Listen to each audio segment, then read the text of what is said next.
Hi Raj. Hi రా. నువ్వెళ్ళు. Okay. ఏంటి మామ, తను వచ్చాక మమ్మల్ని కలవడమే మానేస్తాం? అదేం లేదు. పైగా పికప్ డ్రాపింగ్ కూడా. ఏంటి సంగతి? ఊరుకోమమ్మా, అలా ఏం లేదు.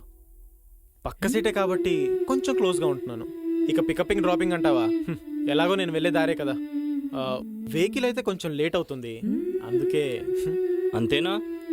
ఇంకేమైనా ఉందా? ఊరుకోమమ్మా, పదరా. సరేలే.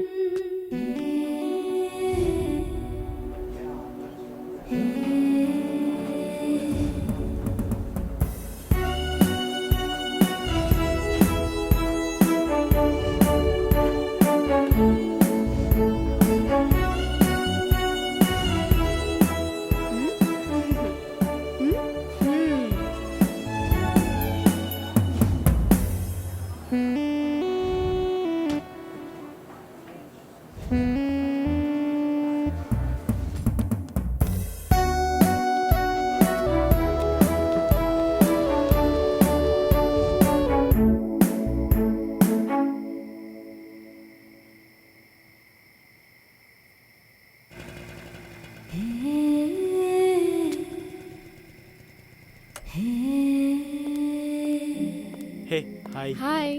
అర్జెంటుగా కలవమన్నా ఏంటి? నన్ను నేను సెల్ఫ్ చెక్ చేసుకున్నాను, కరెక్టే అనిపించింది.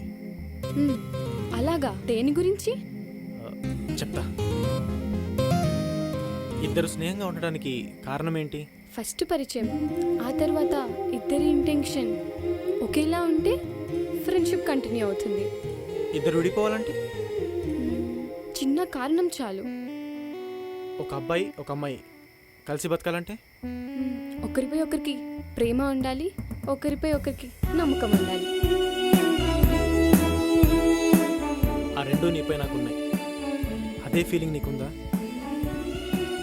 నువ్వు ఓకే అంటే హ్యాపీ, రిజెక్ట్ చేస్తే బాధతో సూసైడ్ చేసుకోవడం, కోపంతో నీపై యాసిడ్ దాడి చేయడం, ఇవేమీ ఉండవు. పర్లేదు, చెప్పు. ఓయ్, ఏమని అర్థం చేసుకోవాలి? మా అన్నయ్యని కలు, చెప్తాడు. వాట్? నేను ప్రేమించింది నిన్ను, మీ అన్నయ్యని కాదు. మన ప్రేమకి పర్మిషన్ ఇచ్చేది మా అన్నయ్యే కదా.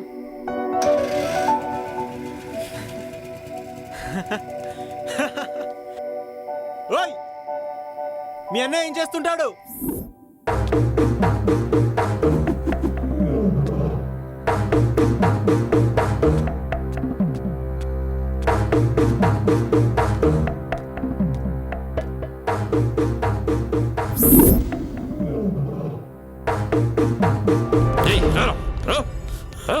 అన్నా, మల్లేష్ అంటే ఈడే అన్నా. మన దగ్గర డబ్బులు దొబ్బేసి నా కొడుకు ఈడే అన్నా. కూర్చోరా.